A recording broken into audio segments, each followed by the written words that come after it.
I was struggling rearing two children and maintaining a home. I just felt like I was doing too much. I felt tired. I didn't feel appreciated. So what do you do naturally? You start complaining. And how else was he supposed to know, right? Yes. And Yes. the bad old days. How was he supposed to know if I don't tell him? So I would That's exactly sit right. Yeah. and tell him exactly what's wrong with him and what he needs to change. And Yeah. even though I was saying, well, look, like 98%, you're a good guy. But if you just work on those 2%, you would be just perfect, you know? And what he heard is 2% good and 98% bad.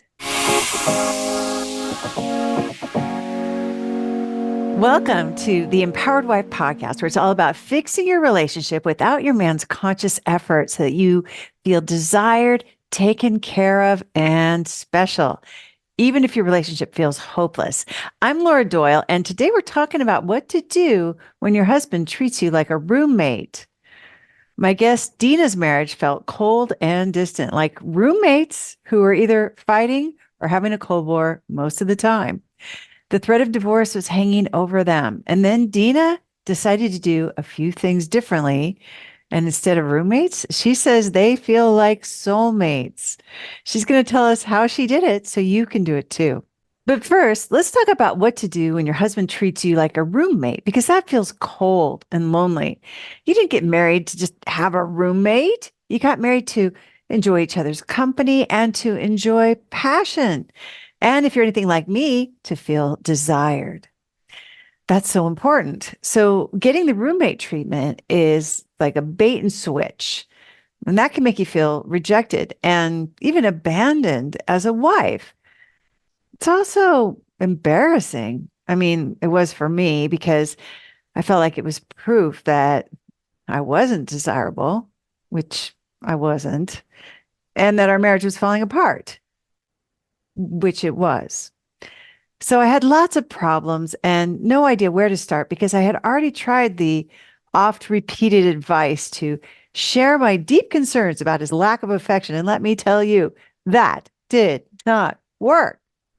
And by work, I mean, it didn't have the desired effect of making him pull me in for a kiss and whisk me away to the bedroom, which is what I secretly wanted. Well, not so secretly, actually. So that was painful. But here's what did skyrocket the passion in my marriage. Number one, I stopped talking about his lack of affection.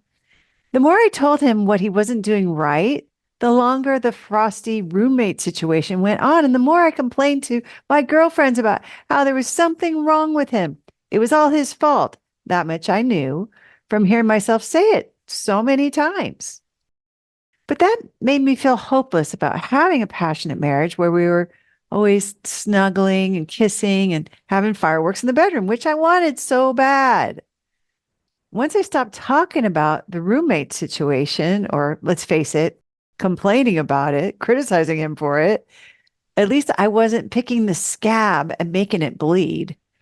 But of course, that wasn't enough. The problem was still there, even though I stopped nagging and complaining. I still had to change my focus to solve the real problem. So, number two is I worked on my magnetism.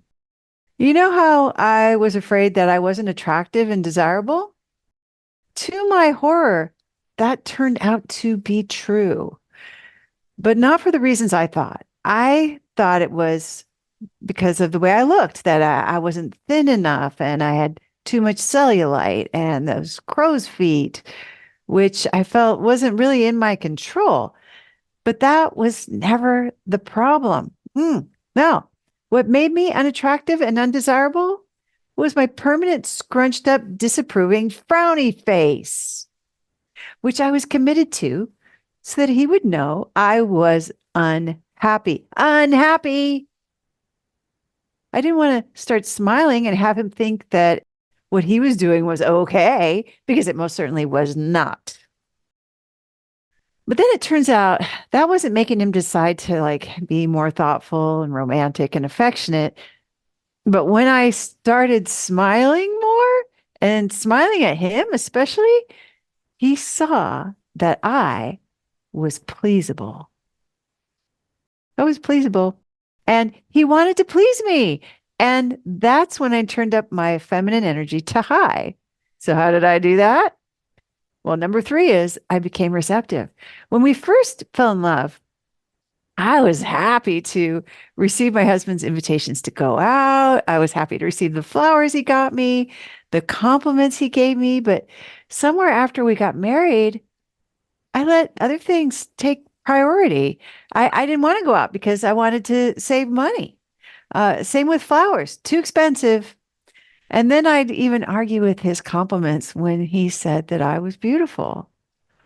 So he could no longer succeed with any of that. And I didn't realize it, but I was the one who had the key in this situation.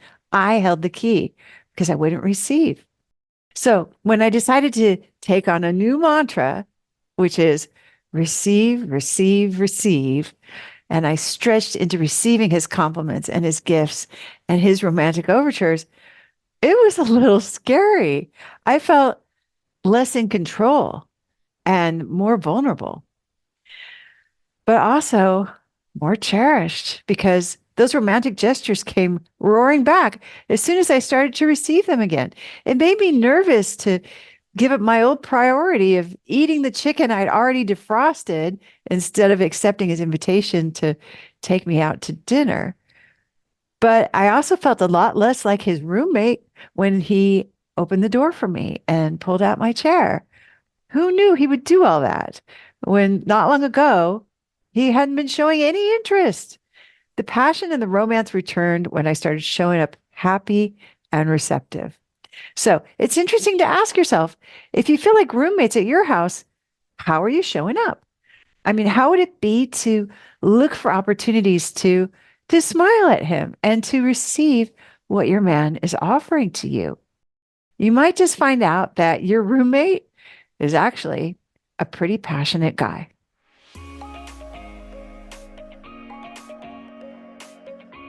If you're wondering how to get started with fixing your relationship and making it shiny again, then you need a roadmap. Get 6 simple steps to follow that will set your relationship up for success. Discover 3 common mistakes that wives make trying to fix their relationship that just make things worse when you download my free Adored Wife Roadmap. You can do that at getcherished.com. Go to getcherished.com now to get your roadmap in minutes.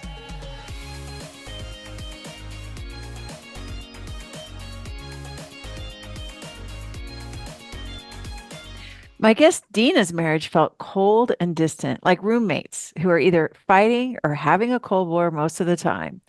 And the threat of divorce was hanging over them. Then Dena decided to do a few things differently. Instead of roommates, she says now they feel like soulmates. She's going to tell us what she did so you can do it too. Dena, welcome to the Empowered Wife podcast.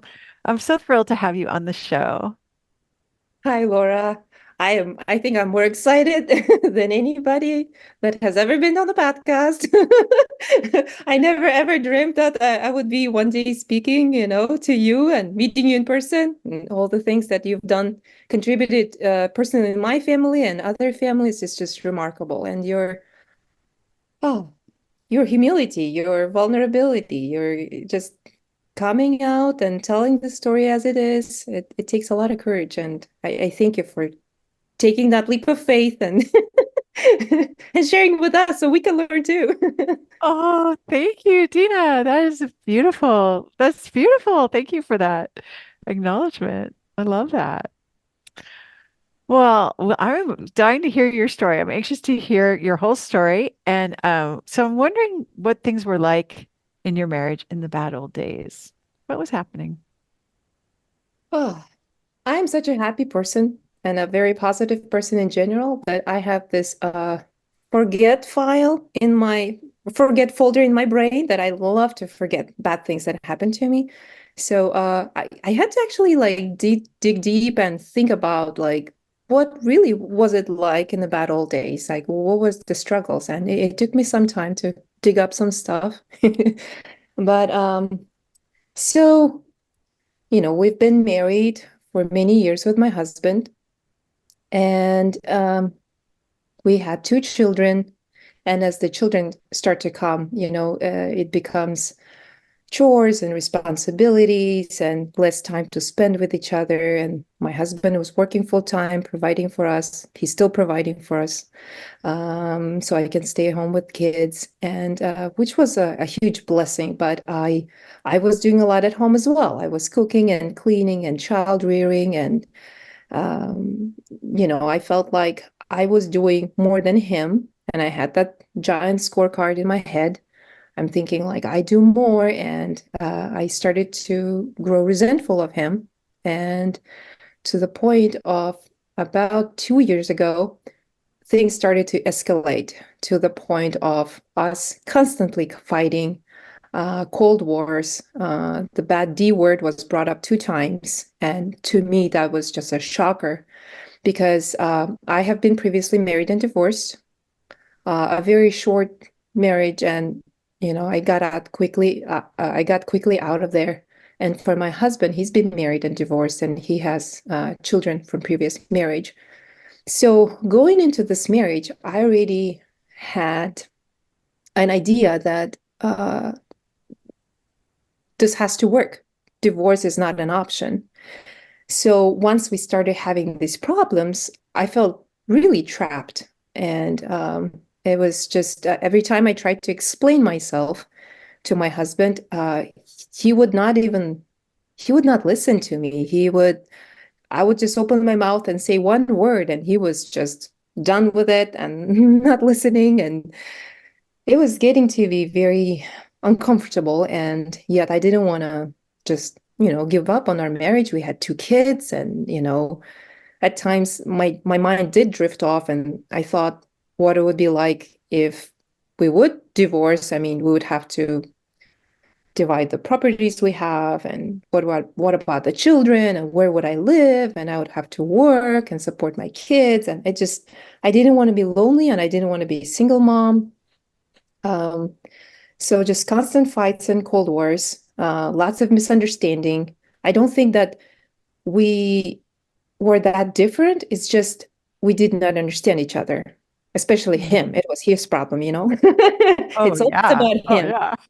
Yeah. Um, So, Really. and as I said, from previous divorces, we each had a baggage. And I remember when I met my husband, he right off the bat, he told me, things that would irritate him and things that are very important to him. He was very upfront about it, and I was okay with that. But I didn't know that it might escalate. So also, we have gone through a child loss, an unexpected death. Mm, Yeah. mm. So we had the Oh, statistics working against us as well, because yes. the couples that, lose children, I think it's 76% or something crazy like that, that end up in divorce. So we had, you know, 2 years prior to our deterioration of our relationship, um, we had a child loss. So I'm sure that the grief also has been contributing to us just kind of growing cold, and it was just sad place because women and men grieve differently. And then on top of that, just like individuals, everybody grieves differently. It was hard to find common ground. And Mm. as I said, as I was struggling rearing 2 children and maintaining a home, I just felt like I was doing too much. I felt tired. I didn't feel appreciated. So what do you do naturally? You start complaining. And how else was he supposed to know, right? Yes. And Yes. the bad old days. How was he supposed to know if I don't tell him? So I would That's exactly sit right. Yeah. and tell him exactly what's wrong with him and what he needs to change. And Yeah. even though I was saying, well, look, like 98%, you're a good guy. But if you just work on those 2%, you would be just perfect. And what he heard is 2% good and 98% bad. Because Wow. any criticism, it just blows up and out of proportion in his head. And he was like, well, then you want to divorce. And it was just the battle Wow. start again. And I would try to explain myself and dig my hole deeper.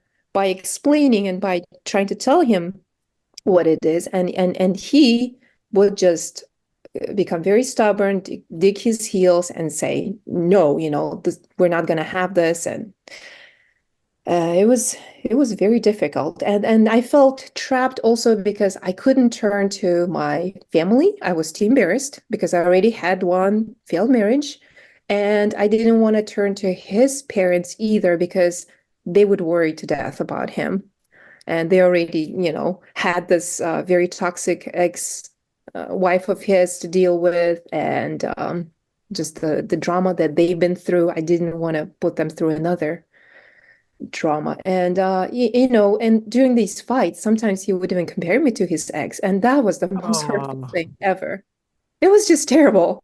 And I'm terrible. thinking, I'm not that person. We have nothing No. in common. We're nothing alike. But he would say something like, "Oh, I'm having a deja vu. I had this fight before." Or, "You're just like my ex, you blah, blah, blah." And Ouch. very much ouch. Yeah. It was Yeah. very, and I would ask him, "Please do not compare me to the ex, and that hurts my feelings." And almost like gave him an ammunition to hurt me more. Oh, So he knew how wow. to get to me, and if it got really bad, he would bring out the big cards. And yeah. Wow. So, and Um, you had to carry this, it was like a secret. This is a burden you had to bear yourself because yes, you really couldn't confide in anybody because you didn't feel like you had the safety. It sounds like that they would be supportive. It would just freak them out more. yes, yes. Yeah. So that's heavy. So I started, I've been reading books about relationships all along. Like, I've read like a dozen of relationships on books. The common are the men are from Mars, women are from Venus. It's great to know, but it doesn't tell you how to save the marriage. How we love and respect. There's a guidebook that me and my friends, we call it a guidebook. It's a man who wrote a book on relationship, and it's wonderful to pick the brain of a man. But again, he doesn't give you like the practicals, like what exactly to do, the steps to take.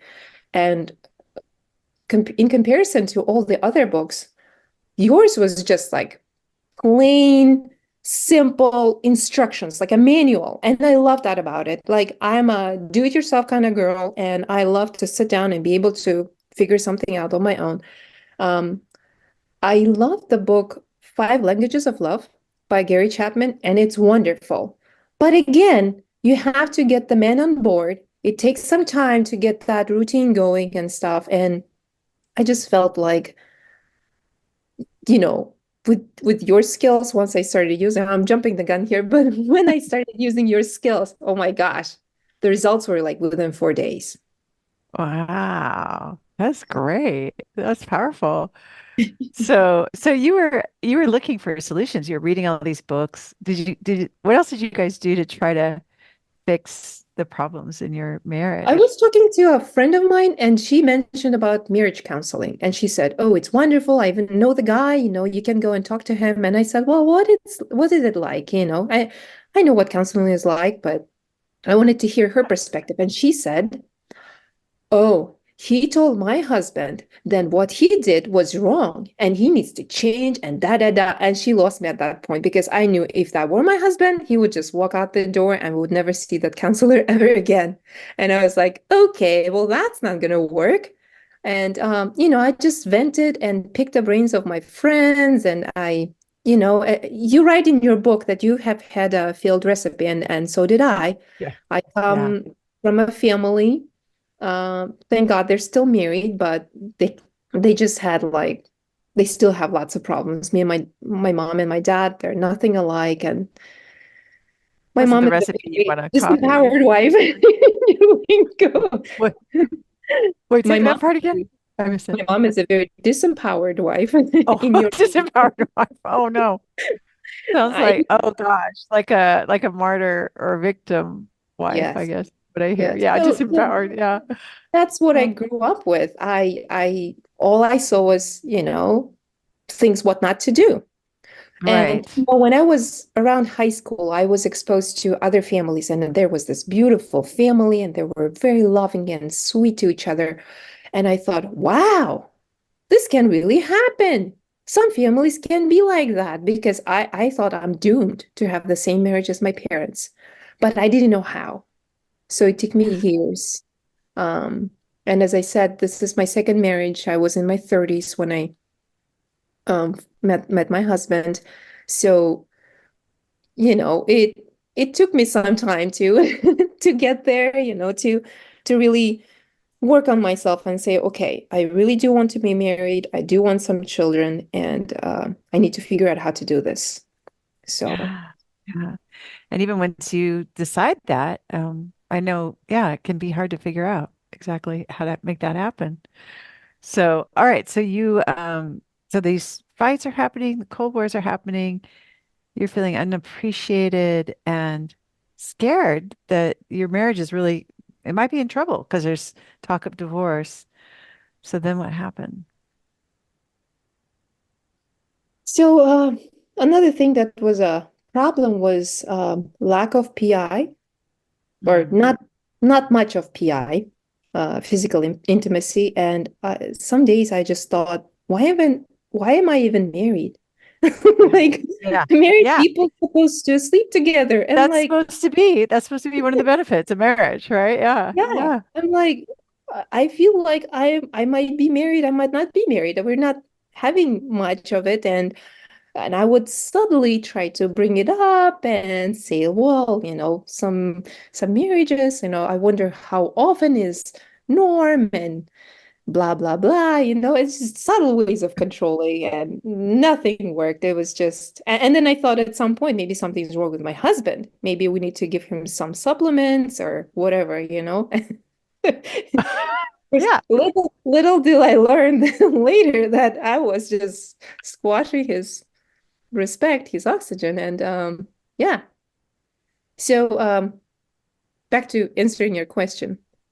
Um, I was walking around the lake with a girlfriend of mine, and I must have been venting about, how much I do at work and this and that, and my husband this, my husband that.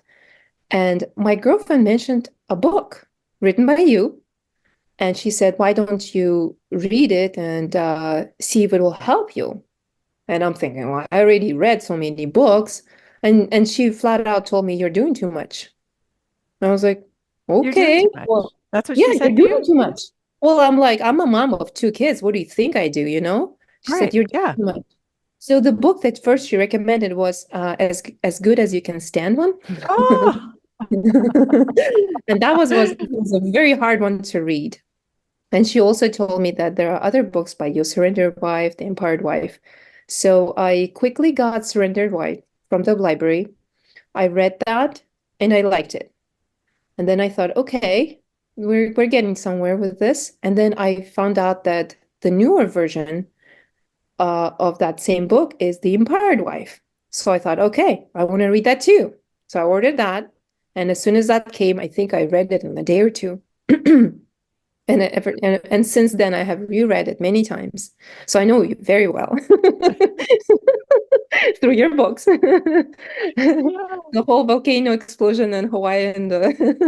I just love All the it. embarrassing stories, huh? Um, so I read The Empowered Wife, and I loved that you broke it down to the skills. And I'm like, okay, I can do this. I can follow the recipe. Okay, so there's skill this, skill that. So I started experimenting, and the first one I believe I experimented was was respect. So whenever my husband, whether I reluctantly needing to talk to me about something or rather, I would just not disrupt, listen carefully, be present with mind and body, smiling, saying, I hear you. If he was saying something, he wasn't really asking for my opinion. At that point, he was sick of my opinion because I was so opinionated about everything, and everything had to be done just so. So he wasn't even asking me for opinion. But later, when he started saying, "Oh, you know, what do you?" He didn't even say, "What do you think?" But when he kind of asked for my opinion, uh, covertly, I would say, "Whatever you think," and he started liking that. And as I said, in about 4 days, We were in the kitchen. I remember that very clearly and vividly. He said, whatever you're doing, please keep doing that. And he gave me the sweetest smile. And I knew the skills are working. I just need to keep at it. I just need to keep working on this. That must have felt so good because he was really acknowledging you that you had changed. You had done Yes, something to yes. fix the And that was just environment the in your beginning, home. just the beginning of the transformation. I mean, I had to really change a lot of things. Some skills, even to this day, are very difficult for me. Like the word Sure. I can't, it's like, as you say, sawdust in your mouth. I'm a very able, capable, intelligent woman, and Right. I lived to be independent and took care of my own business until my mid-30s, and I could do it all. And the Yes. word I can't just did not jive with me. I couldn't get it out. So I Yeah. have this funny trash story. So once a week, our trash gets taken out, and they do come early in the morning. So most of the people, they just wheel out the trash bins the night before. And my husband would procrastinate and sometimes not wheel it out. Sometimes I didn't trust him, so I would wheel it out myself. And I would just like be so resentful. Yeah. And I said, okay, so I'm going to start with trash. Um, I did not take the trash out. He forgot it too. He went to bed.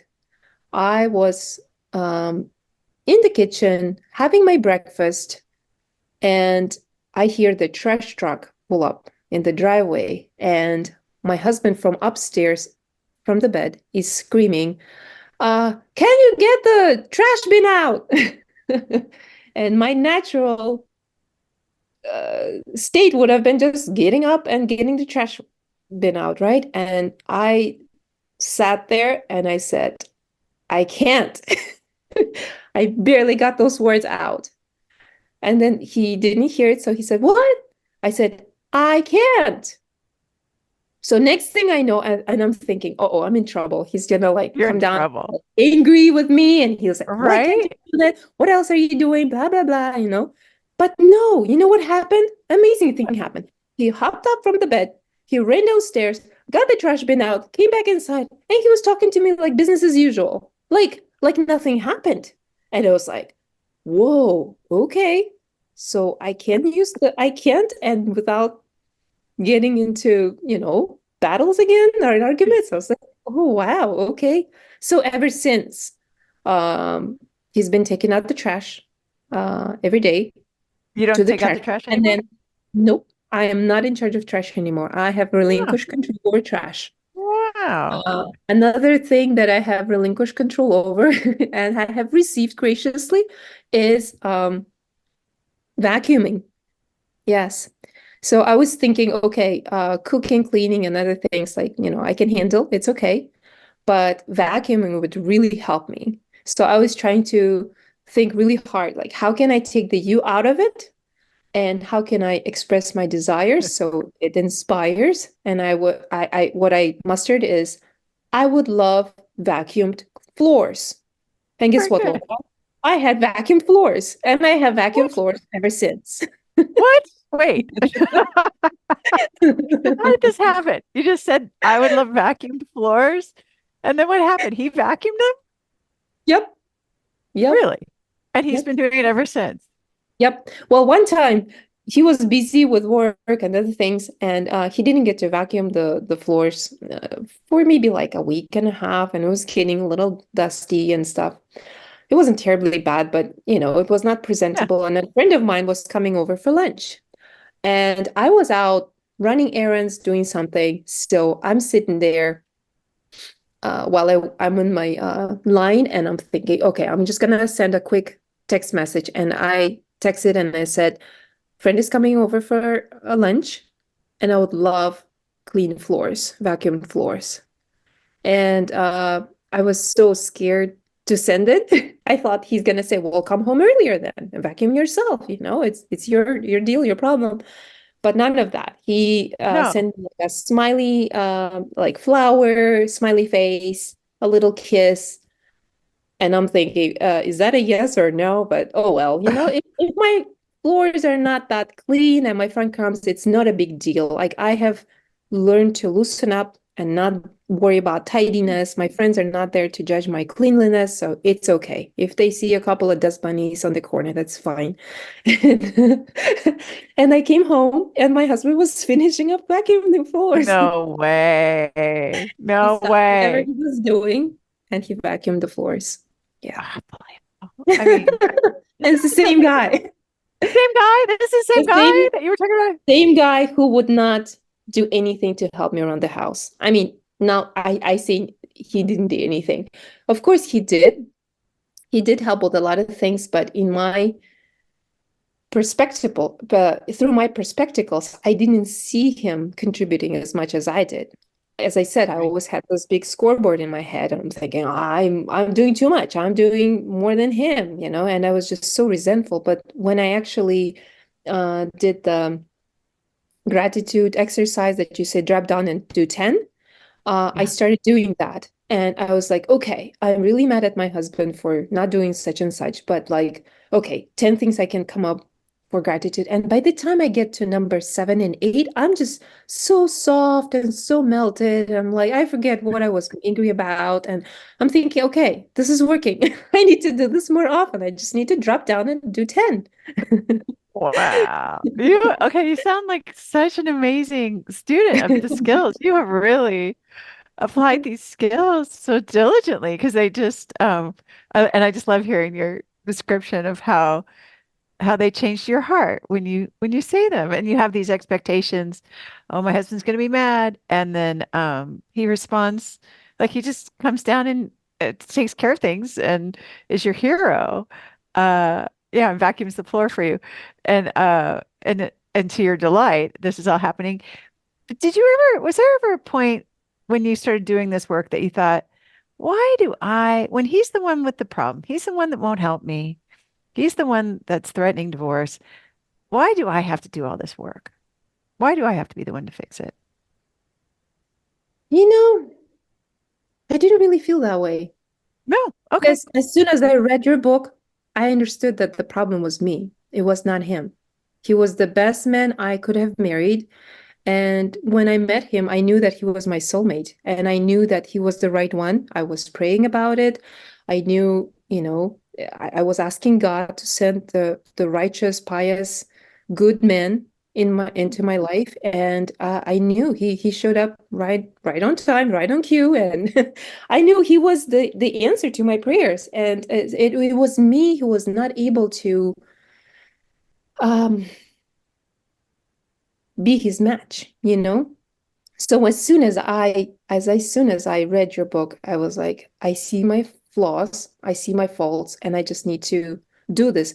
Even like leave him alone, it's about me. I don't want to be resentful. It's like there's a saying, hating somebody or despising somebody is like drinking the poison and wishing the other person would die. Yeah, hoping they'll And die. I'm like Yeah. sitting there being resentful, borderline hating my husband, right?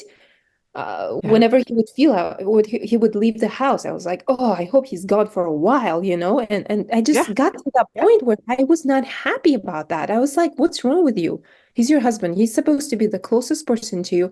And but as soon as I read your book, everything was crystal clear. I was like, okay, I have work to do and I need to start doing step by step. Um, and another thing that a really cool thing happened. Um, I I thought about the way the wheel is round and it has Yeah. those spikes that go all around that support the circle. For smooth ride, the wheel needs to be full circle, right? It cannot be if the spike is too short or too long on one side or the other, it Right. becomes kind of crooked. So the way I experimented with not experimented, but like the way I used your skills is that I understood in my mind that I have to use all the skills. Hmm. Example, I cannot just rely on self-care and lather on self-care all day long and not do enough, say, relinquishing control. All those spikes are like skills. and that wheel needs to be like perfectly circle. You have to Mm. work on all the skills. You cannot just do one skill and expect everything to work out. All of the skills are equally important, and you have to work on those. And for me, I have figured out which ones are my strengths, which ones are easy for me, and which ones I need to work on. And I'm still working on it. I'm still battling with Yeah. things. Yeah. But I mean, but at least it I sounds have kind of, identified the problem and I'm working on it. well, and I mean, it almost sounds kind of fun to hear you talk about it, Dina. Like you say, I'm still working on it. And I get that. Yeah, I'm still working on developing my skills as well. But I also kind of hear your delight. Like it doesn't sound like hard work. Is that right? Maybe it's No. taking some focus. Yeah. No, it's not hard work at all. It's the opposite. It's fun and it's the good things. I when we would have fights, my husband would say, for example, he would say, why are you cooking all these elaborate meals? Why are you spending all this time in the kitchen and you're so tired and exhausted? But he didn't say it in that nicer way. He No. would he would say something like, "You don't have makeup on today. You look bland," or "Your hair is not Oh, made up," and like your hair ouch. doesn't look nice. And like ouch after ouch. But if I Yeah. would listen to his heart message and if I would have listened to what he's trying to tell me, I would have deduced that he's trying to help me. And what he was Oh, trying to say is get self-care. Or another thing that he would, for example, if I would have listened to my husband, um, anyway, like the husbands what know their wives and they know what's good for us. So what they're suggesting is congruent with your skills. They're just like kind of, or my husband, I remember he said, do not ever, ever tell me a criticism, not a single word. And to me, oh, that was like, I am your wife. And the way yeah. I justified myself controlling him or, being on his paper all the time is that we're a team. I'm his wife. And if he messes up, he's bringing the team down. And that's how the Yeah. justification went. And I just did not want to be embarrassed in front of others. And I didn't want my husband to make a fool out of himself or it's just, yeah. Yeah. And a Yeah. lot of I can relate to people that so much. Yeah. Yeah. I'm going to just teach him a few things so he'll be better. Yeah. mm-hmm, mm-hmm, because we Yeah. know It's it hard to, all. yeah, I knew it all. I know. Smartest person I knew. So, yeah, he was lucky to have me, right? To tell him everything. Yeah. Wow. So, okay. Well, what other skills? Because I can tell you experimented with a lot of skills. So, what else did you Um, try to do in there your marriage was that would? an SFP that I would use. I would say, you always take such good care of us. And he would take like pride in that. And, he did take care of us, I don't know, in subtle things like for our safety or, otherwise. Um, You found uh, evidence. Oh, so you were feeling not that taken care of before, obviously. Yeah, because he wasn't helpful much. And I think Yeah. my biggest problem was that he was not helping watching the kids. So I could take time for self-care. I felt trapped because I did not have time to go for walks, to do yoga, to meet up with friends, to even talk on the phone. I still don't talk on the phone with my friends. We either text or meet up. So, Yeah. and I felt resentful because he did not give me the conditions or the time to do all those things. And I blamed him for that. I didn't know it was on my paper and I was responsible to figure out, how to use that. And one day I remember with self-care, I got up and I felt like going out for a walk. But mentally I was telling myself, I can't. I'm watching my kid and he's working from home. And then I thought, well, yes, my husband is working from home, but he can keep an eye. His work hasn't started yet, or I don't remember it was a lunch break or his work hasn't started. So I just said, I'm out going for a walk. And off I went. And I had such a good time. It felt liberating. I felt like I was coming out of the cage, so to speak. Oh, And when I came back, I was happy. And my husband was a little bit surprised. I was like, wow, she doesn't do that. she didn't do that before. And he was curious, and I was like, how was that? How was that walk? I said, it was good. It was good. And he saw that I had a good time, so he was encouraging with that. Um, Wow. And you didn't say, "Hey, can I go on a walk right now? Is it okay?" Or no, "Can I you did watch not the ask. kid?" Or I yeah, No, no, there was you no just nagging, announced no this is asking. I just said I would love to go for a I'm walk. going. I'm going for a walk. And, I mean, legitimately, if he had a meeting or something, he would have said like, Sure. give me some time and then you can go. And he's not a monster. That's the another thing that I had to like, okay, get off the fence. He's the person who loves you. He's the person who married you. He wants good things for you. Don't expect the bad out of him.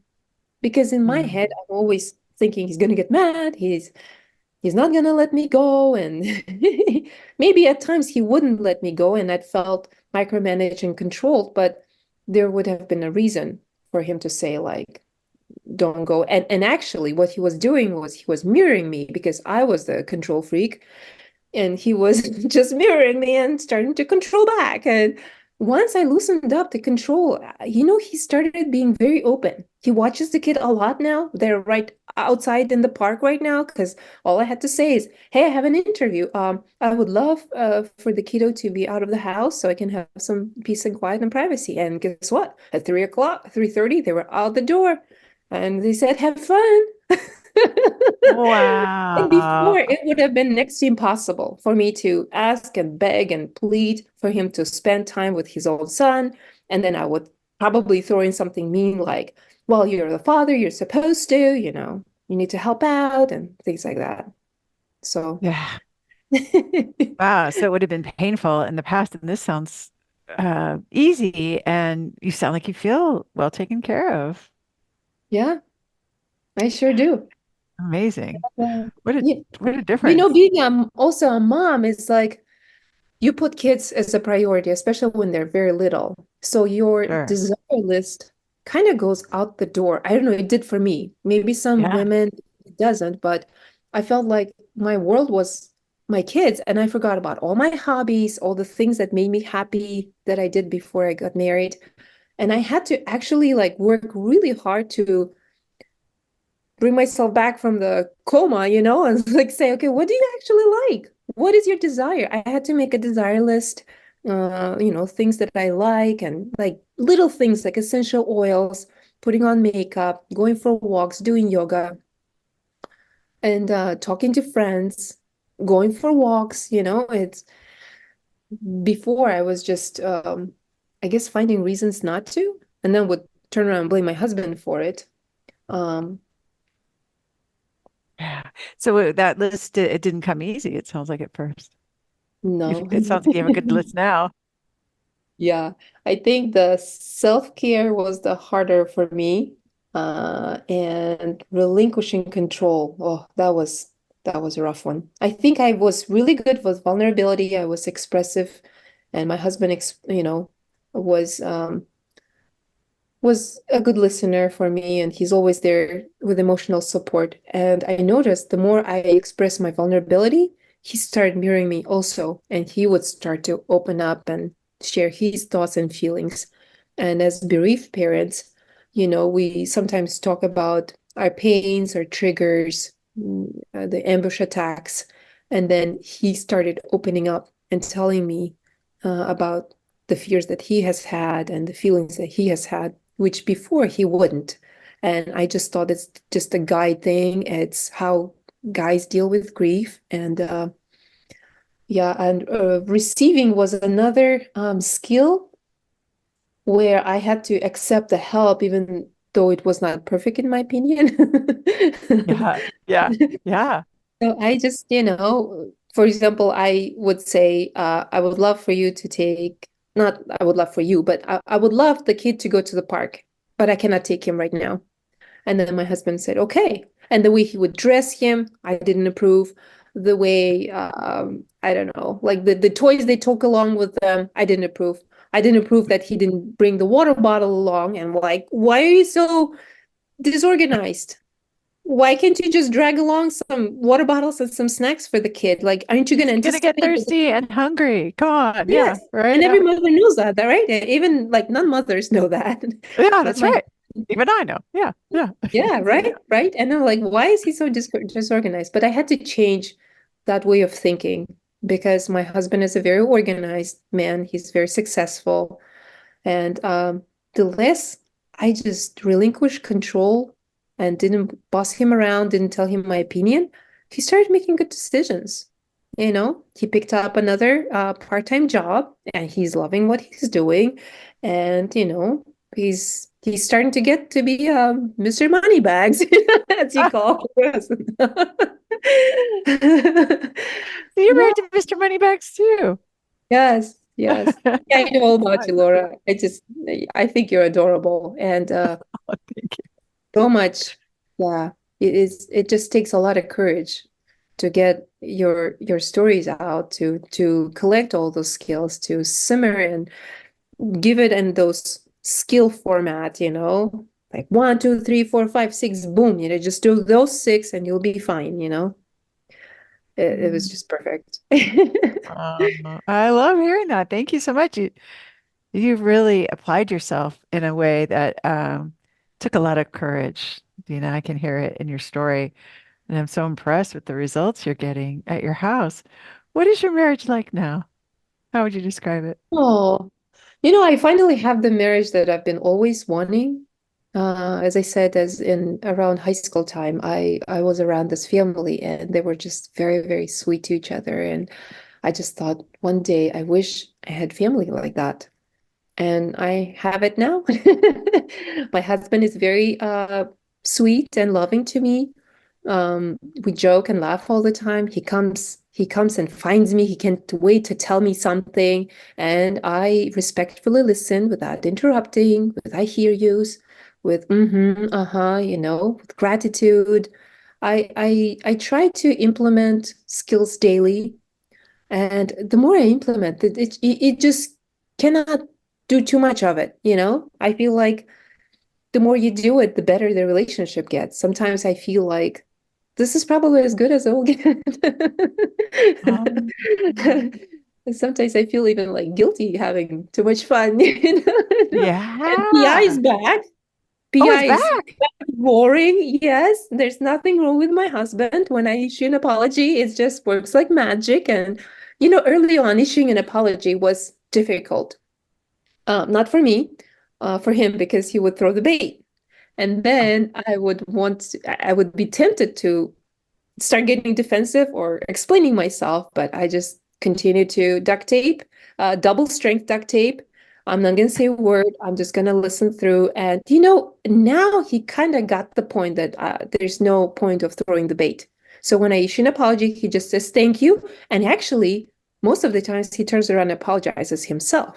He says, well, Wow. I'm sorry I did that, because, it really was my fault. And who else is doing that? My little Ooh. son. How old is your son? My How son old is is your 5, and the skills work on him because he's a little man and he sends me gratitude. He tells me how beautiful I am. He apologizes for things that he messes up because mommy apologizes to him. And Oh, he's just my wow.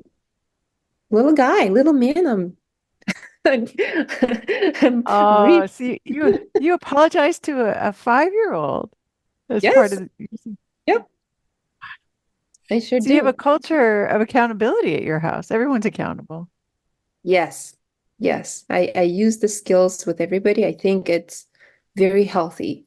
It's everything that you teach in your book is very applicable and there's just nothing bad about it. Like it's good stuff. It's not that hard to do. I have used it with my in-laws and with my mom. I had a difficult relationship with my mom. It's getting a little better. When we talk with her, I do a lot of I hear yous, even though I don't agree with her. And I just love that ability. Not I don't have to agree with her, yet I don't have to disagree with her. all I can do is just, I hear you, and our relationship has been much better. Yeah. Wow. Isn't that hard though to have her say something and you think, oh, that's not right at all. And then you don't contradict her or for Yes. Especially when it's very personal and it's a criticism of some sort, or if she would be bashing my dad. That was one main issue we would get in fights. That she would start criticizing my dad, and I would say, well, he's not that bad. And if you would da da da, and then the situation would escalate to the point of us just, having fights because she would start to defend herself and I would start to defend my father. And anymore, I just say, I hear you. I hear you. I understand. It must be difficult. And she's okay your with that. empathy. Yeah. And Wow. I got that feeling of presence and being the truly listening ear from the midwife. So after my firstborn passed, I went to see a midwife to check up, a regular checkup. And that was the first time she has seen me since loss. And she sat me down, she looked me in the eyes, and she said, I am here to listen to you. I am not afraid to talk about feelings, and I'm here for you. And I just felt like so heard and valued and understood. Um, she didn't know much about child loss, but her presence and the way she spoke to me conveyed a huge message. And I thought, okay, I don't have to know what the other person goes through. I don't have to agree with them, but I can be a listening ear. I can be a good listener. I can just sit there and say, I hear you. I hear you. And I use that with my friends. And, it just everybody wants to be heard and understood. Yeah. That's so beautiful. That midwife had no experience of losing a child, but No. she had this precious gift of just being a big listening ear for you. And that was so moving. And now you're that big listening ear to your mom, to your husband, to your son, to everywhere you go, your friends. Yes. Beautiful. Beautiful. So moving. Wow. Well, this is amazing. This is a very impressive transformation. Has your mom noticed your transformation? Does she say Yes. anything? I told her I actually got the book for her and for my sister-in-law. And I told her I tried to sell it as much as I could. I said, this can be very good for you, mom, and this can transform your relationship. It has worked for me. And I got her the book, the actual hard copy, but I cannot get her to read it. No. Uh, Yeah. yeah, she's one of those people, and she's, in her 60s, pushing 70s. So it's hard to break an old habit. It's just easier to complain, even though you're going I nowhere with guess. it, you know? Yeah. In retrospect, it wasn't any easier. I think it was harder to complain than the way I live now, but I Yes. hear you. And Mhm. well, I can relate to that. I always wanted my mom to, yeah, to benefit from the skills as well. And I was very excited for her to use them too. Yeah. So, but yeah. Anyway, yeah, it's hard. It's hard when someone you love maybe is not ready. Maybe is not ready. We have women come through coach training that have been married for like 40 years sometimes. And so you think, wow, if they're still open to what else can I learn? What can I do differently? So yeah, it's inspiring to see women of all ages can do this work. And your story is definitely so inspiring, Dina. What do you think you would say to a woman? Oh, does he ever compare you to his ex-wife? No. No, no, no. That's And oh, that's the other thing. Like, I I felt like because he's comparing me to his wife, I need to be nothing like his ex, right? mm, His ex-wife. So that was the reason why I was cooking elaborate meals. Because she couldn't cook, and they were always like hangry, half starved in the family, and he would have to start cooking, or else they would go hungry. And there were other things that she was really not good at. So I thought, okay, I'm gonna impress him with like really elaborate meals, and I was doing too much in the wrong department, if that makes sense. I was spending a lot of time in the kitchen. I was spending a lot of time cleaning and tidying up, which doesn't look like much work when you leave the house and then come back, because the kids, the way they trash the house and have the toys and the books strewn throughout the whole house in 5 seconds, like it will look like you've done nothing all day. Exactly. But I'm just Exactly. like a little hamster running in a wheel, like, with not getting anywhere. And I decided I'm not going to cook these elaborate meals. Anything that takes more than an hour and a half, I'm not doing it. So I started doing this. I would cook rice. Here's rice, dish. Here's meat, dish. Here's a cucumber, dish. Done. Done. That's my dinner. It takes under like 30 minutes, maybe 15 minutes. And sometimes he was a little bit shocked. I was like, wow, okay. Well, if you call this dinner, I guess we're eating this. And he didn't have a problem with that. And guess what? I freed up an hour and a half or 2 hours to do whatever I wanted. And the other thing is, I come from this background and culture of hard work. My father is a very hardworking guy. He's still working, even though he retired. He's just a workaholic. And I'm just like my dad. And I could not understand that you can just sit in the couch, get your feet up, and do nothing.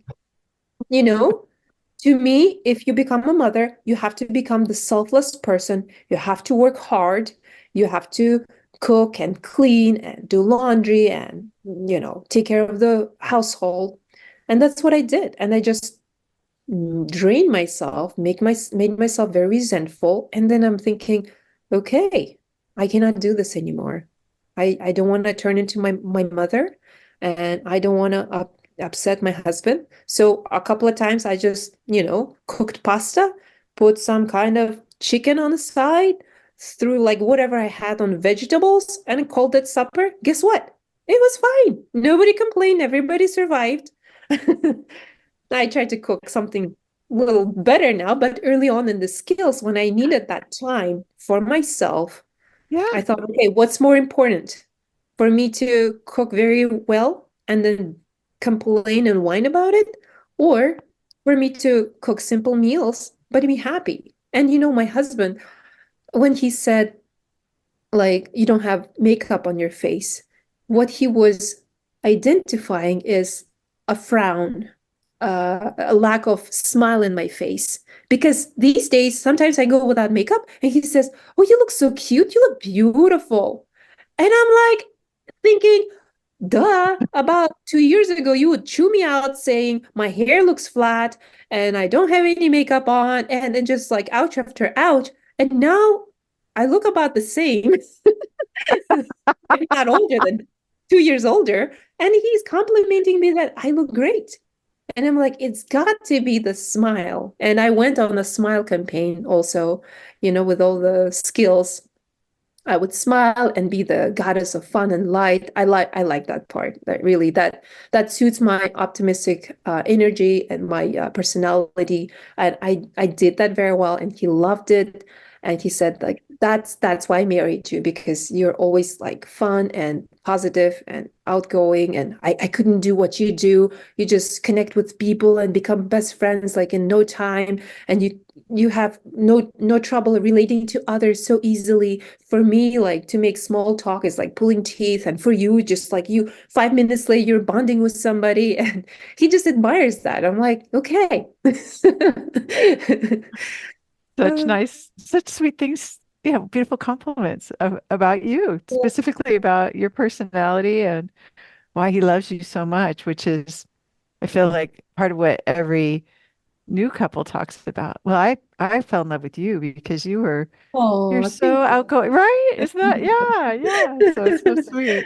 So Oh. sweet. Yeah. So what is your best tip for somebody who is where you were, feeling like she never gets help, doesn't get appreciated, can't take time for herself, and the marriage just feels so lacking in physical intimacy and that divorce is being thrown around and there's cold wars and fights. But she wants what you have now, where he is just so impressed with how beautiful you are and how outgoing and optimistic and positive you are, and wants to be your hero and vacuums the floor even because your friend is coming. What should she do? What's your best tip for her? Um, I would say just trust your man. Trust your man that he's good, that he's a good man. Just remind yourself that he's a good man. Don't think that I can get divorced, find another man, start from the beginning. No, this is the guy for you. Um, get the skills, get the book, podcasts, sign up for coaching.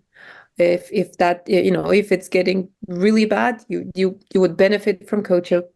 Um, find like-minded people, like-minded women who are also ridiculously happy, and just use the skills and get off that fence. Get off that fence because it's non-negotiable. Divorce needs to be off the table. You don't even let your mind drift that way. Once you say, okay, divorce is not an option, things start to work out with the skills. Oh, yeah, yeah, yeah. Oh, I love that. That's a beautiful answer. And what do you think you would say to Dina if you could go back in time and tell her what you know now? I would say do less and enjoy more.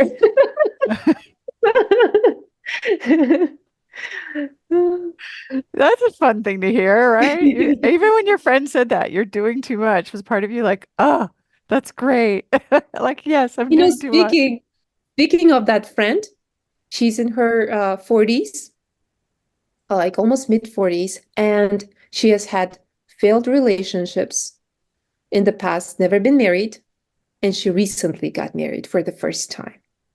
And she got married because she started this relationship with this man, with her husband, by the book, by the Empowered Wife book. She went by the skills, and we just celebrated her wedding recently. Oh my gosh. I love that. So That's you were the awesome. cause of my a close friend getting married, and another friend. This is God works in such beautiful ways. About a month after I started reading your book, I found out that a close friend of mine was having marriage problems, and they were on the brink of divorce. Children were involved, and my heart was breaking for her. So what I did is I turned around and said, I have a book. If you're open to it, it might help you. And guess what? She was very receptive. She was open, and she read your book. She signed up for Ridiculously Happy Wife training coaching, um, and she did it. She's back with her husband. Their family is united, and they're just very, very, very happy. So, so two of my friends, we have monthly meetings. We discuss about skills, things we're working on, things that need improvement, things that we're happy about, that we're making progress. Sometimes if we're unable to meet in person over dinner, we have chat, we talk to each other on the phone. So yeah, we just keep each other Wow. checked and accountable. Wow. I I hope love one this. day, I hope one day they'll have enough courage to come on this podcast and tell you their journey, their story, because I think it's just fabulous what both of those girls have done. Yeah. Oh, I would love to hear her. They're invited. I said to invite them for sure. And how awesome. I mean, what if there's probably no better feeling in the world for me now than knowing you had a hand in saving your friend's marriage. Like you played a part, right? Like without She you. calls me her unofficial coach, which I'm not really Oh, doing much coaching. I just steer her in the right direction. I told her that, you know, uh, the coaching would help. And I'm so glad that she was receptive to um, to this. to the skills, to the book? What if she would just scoff off and say, no, this is beyond repair? And when she opened up and told me all this, problems, it to anybody, it would sound like there's just no way. There's no It's way. Too hopeless. much It's damage, hopeless. too much Yeah. stuff. It's just hopeless. Just like shrug it You got to off get and out. You got to get yeah. out. You deserve But better, I maybe, was right? the Yeah. one person in the whole entire world who was telling her, you can do this. You can do this. This is challenging, but you can do this. And I said, if you do this, this is going to be like one major transformation. You're just, Laura Doyle has the recipe for you. If you follow it, you will not fail. And, sometimes I had more faith. She says, I had more faith in her than she did in herself. And I just knew that it's possible. I saw my own marriage transform and just start to sparkle. And I thought, well, gosh, if I knew this years ago, I could have used this, save myself so much heartache. Yeah. You're a future coach for sure, Dena, because Oh, that is, yeah, that is something. You stood for her greatness and for her husband's greatness, even though yes. there was plenty of They're both evidence to the amazing people. contrary. They're both I, amazing I, people, but right, but that wasn't evident to her at that moment. It was a dark place, and you kind of held that light up for her that this was possible. And I just I just think it's so exciting. It's exciting to have something for her, right? That's it's different than all those other books she read or marriage counseling and things like that. That if none of that worked, then here's something exciting to try. And she was able yeah, to do it. So what a triumph, what an accomplishment thank you. on both counts, your marriage and hers too. I give you credit for both. Mhm. And my friend who got married, finally. And your friend who got married too. That's right. Yeah, there's a marriage there. There's a family there where there once wasn't. So yeah, I love that. Yes, I do hear about a lot of women, single women having trouble um, creating the families that they want to have. And so yeah, it's very exciting. Well, this is great. I'm so inspired from hearing what you've done, Dina. And I know you're inspiring a lot of other women today who are listening to you. And so I couldn't be more grateful. In fact, I do want to give you my award for Oh, being the best that's so wife. Here cute. it is. This is your Oh, award. Yeah, thank because you. it's an incredible accomplishment, isn't it? Right? That you're not Yes, divorced again. You're not going to get it is divorced the again. best accomplishment that I've ever had in my life, Yeah. really. Yeah. Because, Yeah. because what So is I want to more celebrate that. important than a family, right? It's- I can't think of anything. I cannot think of one thing that I think is better than knowing how to love and be loved in yeah. return. And Yeah. my husband knows of you. Like early on, I didn't tell him about the book and the skills, but little by little, when I felt confident with the skills, I did tell him that I was reading this book and that this Laura Doyle, she has wonderful things to teach, and she's advocating for men. She's saying men are good. Us women are just need to figure out how to talk to them correctly in a nice manner. And he was like, "Wow, yeah, she's doing a great job." And I would tell him, "Oh, Laura Doyle is doing a podcast, and she's doing interview with this person and with that person." And he was like, "Wow." So he's your fan too, pretty much. Oh, He's that's great to grateful. hear. Yeah. Oh, so sweet. That's so nice. Maybe he'll be on the man panel someday. He'll come on and tell us Yeah. about the transformation at your house from his standpoint, right? So that'd be cool. Well, Dina, thank Actually, you so much. Oh, go ahead. those man panels were very helpful. I remember Oh, good. hearing about one lady's husband, and he said something like, "The men go out and they wear an armor, and then when they come back home, they want to take off that armor. But then if the wife is complaining, attacking, criticizing, whatever, they feel like they cannot take it off, and it's heavy burden to be wearing that armor all the time." And to me, that was such a visual. I'm like, I don't want to be the enemy from within. I want to be a person who he can relax around and feel safe and not feel judged or criticized. And yeah, that was very helpful. The man panel was really cool. Yeah. It's so nice to hear you describe that because I think I also hear you saying you became the kind of wife you really want to be. Yes. Yep. Yeah. Thanks, Awesome. Kate. Thanks all the groundwork you did. It's amazing. It's amazing what you were able to do and put it legibly in the book for us to be able to just follow a good recipe. If the Oh, ones who didn't get the good recipe, you know? yeah. In case your mom and your grandma didn't know, right? Now you know. I love it. Well, thank you so much, Dena. This has been really uplifting. It's getting me a spring in my step for at least the next couple of Oh, days. It's getting to hear your yes, story. yes. Thank you. Thank you so much. Thank you for having me. According to a study at Harvard, and this was horrifying to hear, if you know a couple who's getting divorced, you are 75% more likely to get divorced too. Woo! It matters who you listen to, which is why over 7,000 women like you who think that having a great marriage is important have joined our free Adored Wife group. The Adored Wife group is a launch pad where you can meet our certified coaches and discover the best next steps for making your marriage last and thrive. It's 100% free to join.